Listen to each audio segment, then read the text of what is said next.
Hello there, let's get straight into it. We are going to look at another miniature game. This time it's close to home, at least for me. This game was played in the town of Akureyri in Iceland, the north of Iceland. Beautiful town. And with the white pieces we have Jonsson, and with black Ólafur Kristjansson. Now Halldór with white opened up with pawn to d4.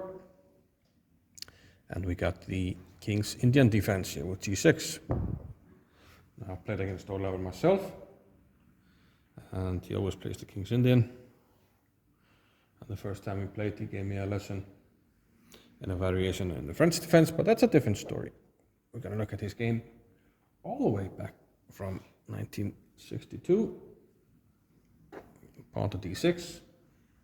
Like I said, King's Indian, but now f3 defines which variation this is. This is the so-called Semis variation, when white plays f3, tries to fortify the center. And fortify the center! Castles.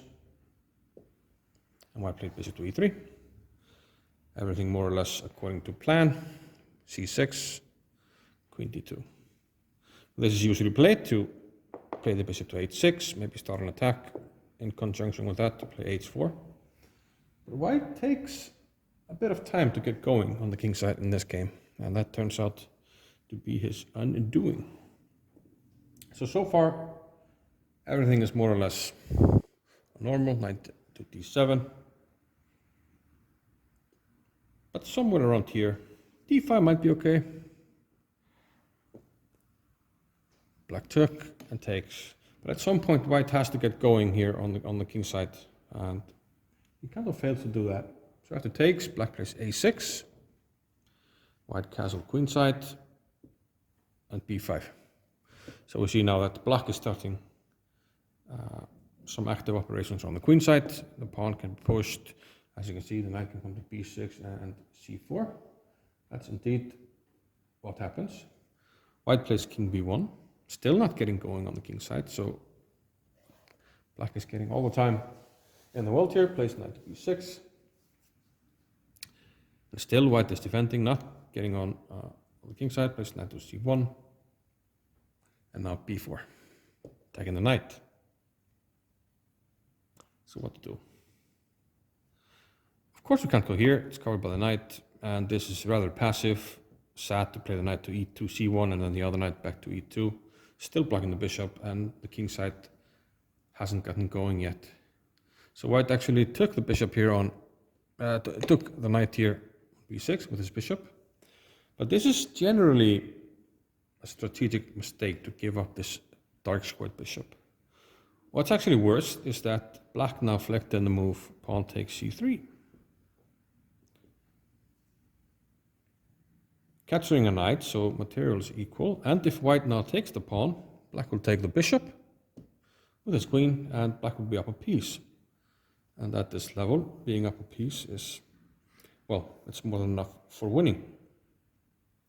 But white had his own idea. He played queen e3, protecting the bishop. Now if the queen moves, white will take this pawn, and there's no in-between move. You can give a check, but I just take with the king. You lose the pawn anyway. Take on b2 or take a queen.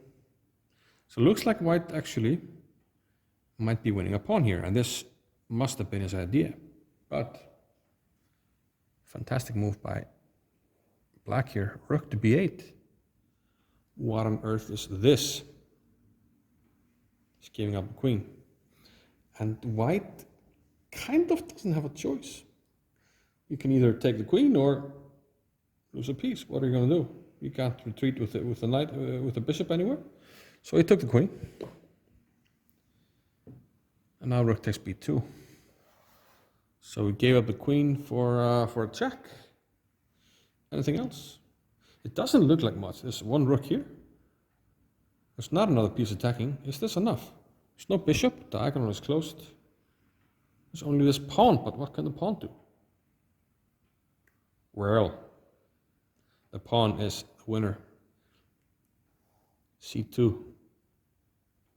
Look at this move. Ouchtown population white. In the game, white played knight b3. What happens if he takes the rook? He is, after all, up a queen and a rook. Well, black can of course take here and get a queen. Materials equal. But the problem is black can also take and promote to a knight, and that counts with jack. So after the king moves, we take, and we got our queen and rook back. And since we promoted to a piece, we actually are up this piece that we promoted to. And also the knight will get out. We're attacking this, and the bishop can't move because we take the pawn. White can move bishop e7, but only a pawn as compensation for the piece is not going to be enough. So a very nice combination there with rook b8 takes b2. In the game, white played knight b3. Should have allowed him perhaps to go for the knight promotion. Instead, he took on d1 here, made the queen, king takes b2, and simply rook takes d8. And after counting here, we find out that black is up a piece, this bishop that we just took, and the exposed king as well, while the black king is completely safe. This bishop is even pinned here to the rook, so black is completely winning, and white resigned the game. A very nice combination by Ólafur, my friend Ólafur, and yeah, this was our submission of the day. Hope you liked it. See you next time.